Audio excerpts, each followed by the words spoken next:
Ready to unlock a treasure trove of Dreamweaver knowledge without cluttering your hard drive? Let's dive into how you can access and install Dreamweaver book resources directly from Adobe Cloud in just a few simple steps. First, launch your Adobe Creative Cloud desktop application. Look for the Learn or sometimes the Discover tab. It's usually located on the top navigation bar or the sidebar, depending on your version. Once you're in the Learn section, head straight to the search bar, type in Dreamweaver Books or Dreamweaver Tutorials to find relevant learning materials.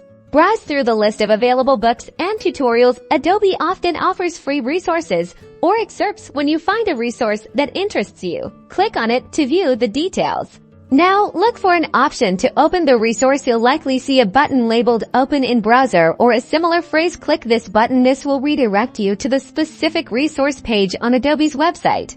From here, you can often read the ebook online, and sometimes there's even an option to download it as a PDF if a download option is available. Be sure to choose a designated folder in your Adobe Cloud to save storage, because it automatically backs up your files. To effectively manage your downloaded resources, create a dedicated folder within your Adobe Cloud files. This keeps everything organized and easily accessible from any device. And there you have it. You've successfully accessed and installed Dreamweaver book resources using Adobe Cloud. Now you can continue your learning.